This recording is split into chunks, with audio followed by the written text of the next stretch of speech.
Before anything changes, there is usually a moment where nothing is wrong, but nothing feels the same either. Have you noticed how some shifts do not announce themselves at all? It does not feel like failure, and it does not feel like a beginning either. Something simply stopped responding to you, and that is usually how real shifts start. You are not at the beginning of something new because the calendar changed. Dates do not reorganize systems. Numbers do not move consciousness. And time does not progress just because we agree it should. What actually shifts is where awareness settles. In physics, a phase space describes all possible states of a system and the paths between them. Nothing new appears in a phase space. Only a different state becomes active.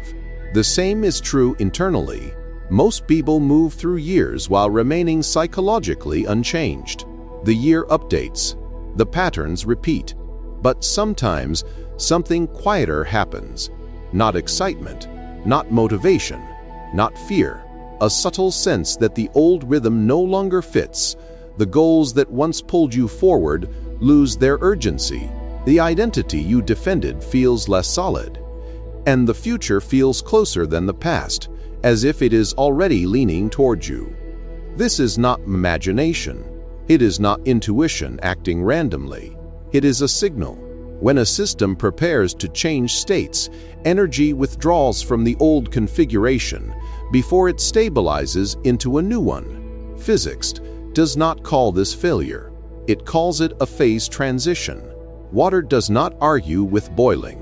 Ice does not negotiate melting. When internal conditions change, the state changes naturally. Consciousness behaves the same way. Right now, many people are not losing direction. They are losing relevance to internal structures they have outgrown.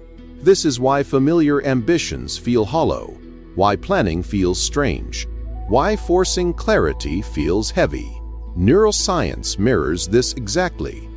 When identity updates, the brain reduces motivation toward outdated reward loops.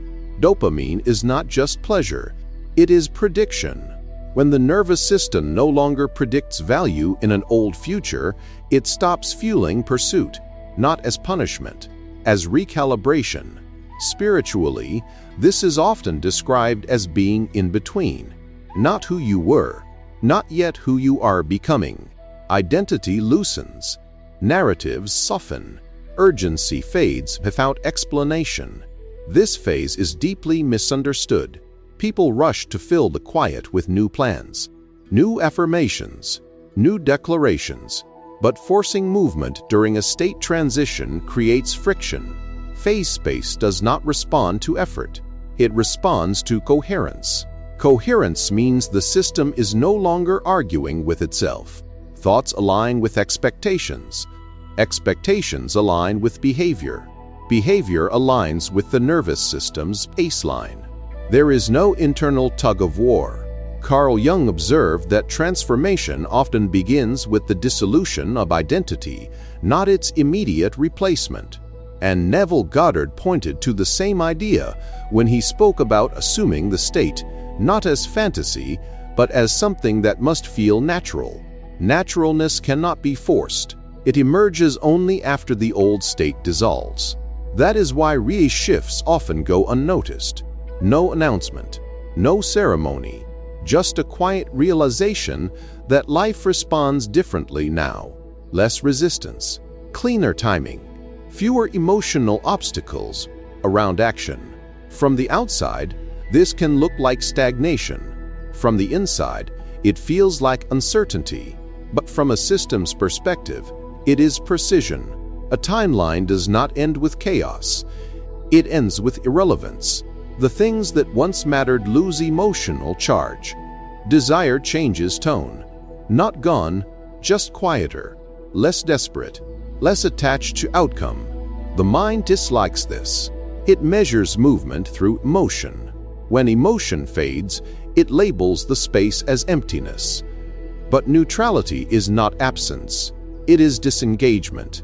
In physics, when a system stops exchanging energy with its environment, It temporarily isolates to reorganize internally.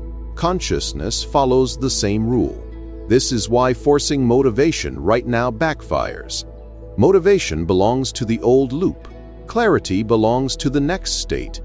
Interference happens when the mind tries to reattach out of fear, when it recreates urgency, manufactures purpose, demands reassurance.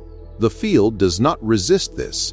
It simply waits until attention stabilizes, until the observer stops looking backward for confirmation and forward for guarantees.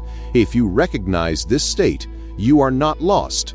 You are unassigned, and unassignment is the final requirement before reassignment. In future episodes, we will explore what pulls people back into old timelines at this stage, why effort can delay integration, and how subtle attachment keeps identities looping. For now, notice the absence of friction. Notice what no longer asks for energy. That is not something breaking. That is something releasing. This is the phase space, and this is what it feels like to exist between states. No urgency, no forcing, just noticing what no longer asks for energy. We will explore what comes next in future episodes.